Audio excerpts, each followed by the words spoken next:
Donc aujourd'hui, on parle de Lords of Chaos. Ouais, absolument. Okay. Mais c'est quoi ce film, exactement?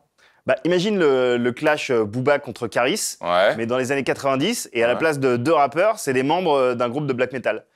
Genre Booba Zaroth versus Karis Tanatum, quoi. Voilà. Ok.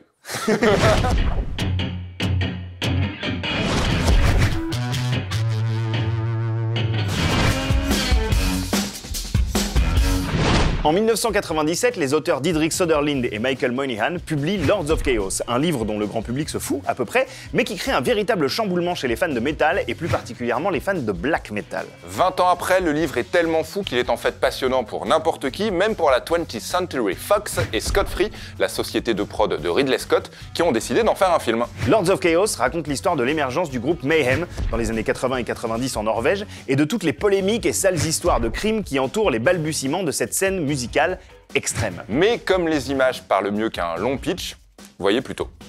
Et non pas Mickey, qui n'a rien à faire là. Here I am, an average teenager, you may think. But you couldn't be more wrong. I am the founder of Mayhem, the most infamous black metal band in the world. We are Lords of Chaos.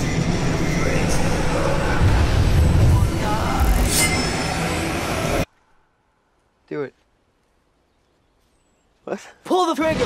Au final, même si Lords of Chaos glamourise un peu le propos très documentaire du livre original, on se réjouit du résultat. C'est un peu comme si les frères Cohen de l'époque Fargo avaient réalisé un film sur un fait divers glauque en Norvège dans les 80s avec la scène black metal en toile de fond. Au casting, on découvre tout le talent de Rory Culkin, qu'on avait découvert dans Signs de M. Night Shyamalan, mais qui démontre ici toute l'ampleur de son jeu d'acteur. Et oui, il s'appelle Culkin parce que c'est le petit frère de Macaulay Culkin. Le Macaulay Culkin de Maman, j'ai raté l'avion.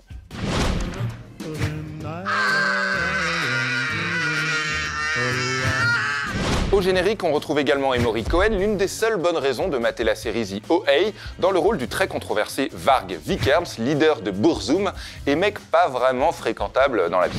Celui qui a été l'un des fondateurs du courant de musique black metal a passé plus de 15 ans en prison pour assassinat et destruction d'églises en Norvège. Mais l'homme, aujourd'hui père de famille, nie tout lien avec le terroriste norvégien Anders Behring Breivik.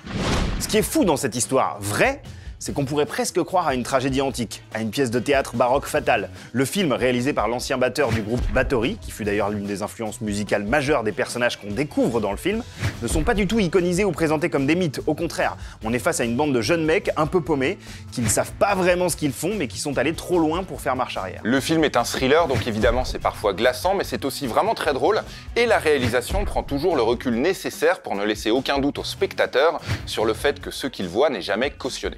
Lords of Chaos doit aussi une partie de son atmosphère incroyable au groupe Sigur Rós, qui en signe la BO. Le film réussit donc le miracle de s'adresser aussi bien aux fans de métal qu'aux personnes qui ne connaissent absolument rien à cette musique. Donc si vous aimez David Fincher, les frères Cohen et les histoires de crime, Lords of Chaos est fait pour vous. Si en plus, comme Joe, vous êtes fan de black metal, bah vous avez déjà votre film de l'année. Johnny Go!